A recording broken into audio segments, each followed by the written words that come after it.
بسم اللہ الرحمن الرحیم۔ السلام علیکم ورحمۃ اللہ وبرکاتہ۔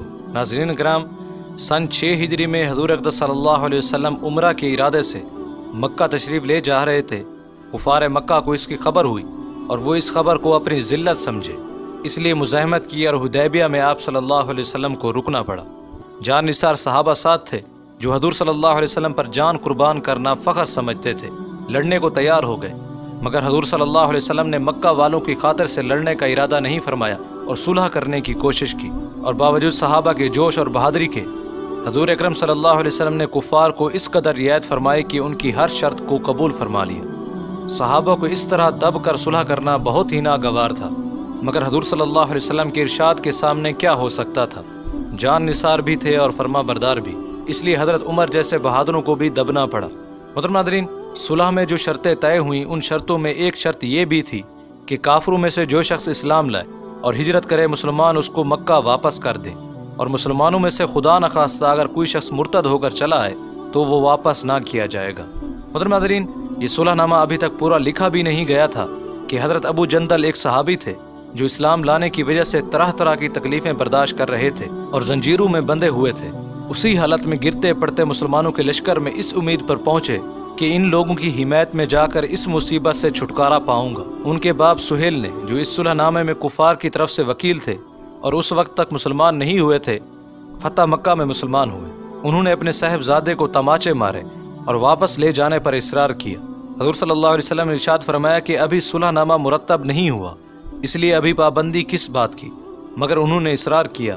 پھر حضور صلی اللہ علیہ وسلم نے فرمایا کہ ایک آدمی مجھے مانگا ہی دے دو، مگر وہ لوگ ضد پر تھے، نہ مانا۔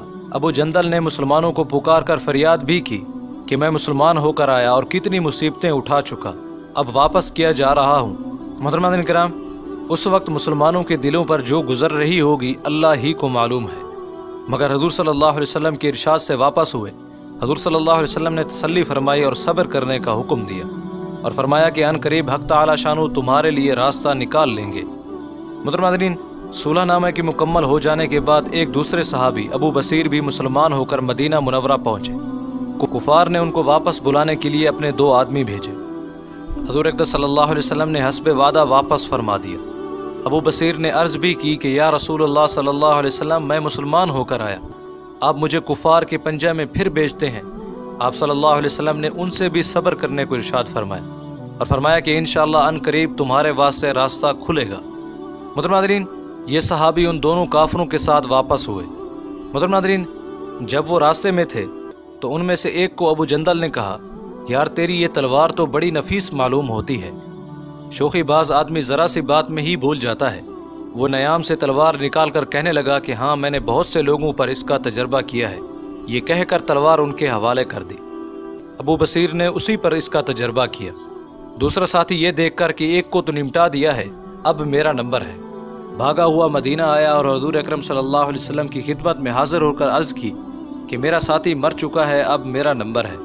اس کے بعد ابو بصیر پہنچے اور عرض کیا کہ یا رسول اللہ صلی اللہ علیہ وسلم، آپ اپنا وعدہ پورا فرما چکے، مجھے واپس کر دیا اور مجھ سے کوئی عہد ان لوگوں کا نہیں ہے جس کی ذمہ داری ہو، وہ مجھے میرے دین سے ہٹاتے ہیں، اس لیے میں نے یہ کیا۔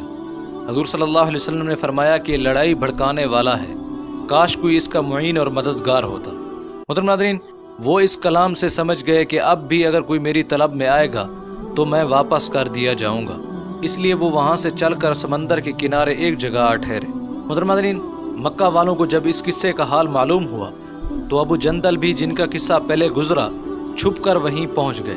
اسی طرح کرتے کرتے جو شخص مسلمان ہوتا وہ ان کے ساتھ جا ملتا۔ چند روز میں ہی یہ ایک مختصر سی جماعت ہو گئی۔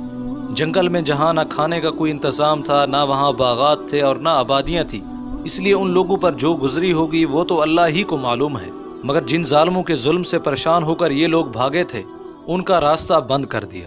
جو قافلہ ادھر کو جاتا اس سے مقابلہ کرتے اور لڑتے، حتیٰ کہ کفار مکہ نے پریشان ہو کر حضور صلی اللہ علیہ وسلم کی خدمت میں عاجزی اور منت کر کے اللہ کا اور رشتہ داری کا واسطہ دے کر آدمی بھیجا کہ اس بے سری جماعت کو اپنے پاس بلا لیں کہ یہ معاہدہ میں داخل ہو جائیں اور ہمارے لیے آنے جانے کا راستہ کھلے۔ محترم ناظرین، لکھا ہے کہ حضور صلی اللہ علیہ وسلم کا اجازت نامہ جب ان حضرات کے پاس پہنچا تو ابو بصیر مرض الموت میں گرفتار تھے۔ حضور صلی اللہ علیہ وسلم کا خط ہاتھ میں تھا کہ اسی حالت میں انتقال فرما گئے۔ محترم ناظرین، آدمی اگر اپنے دین پر پکا ہو، بشرط یہ کہ دین بھی سچا ہو، تو بڑی سے بڑی طاقت اس کو نہیں ہٹا سکتی، اور مسلمان کی مدد کا تو اللہ کا وعدہ ہے، بشرط یہ کہ وہ مسلمان ہو۔ محترم ناظرین کرام، دعا کرتے ہیں کہ اللہ تعالی ہمیں بھی دین کی خدمت کرنے کا موقع عطا فرمائے اور ہمیں دین کی صحیح سمجھ عطا فرمائے۔ امید کرتے ہیں یہ ویڈیو آپ کے علم اضافے کا سبب بنی ہوگی۔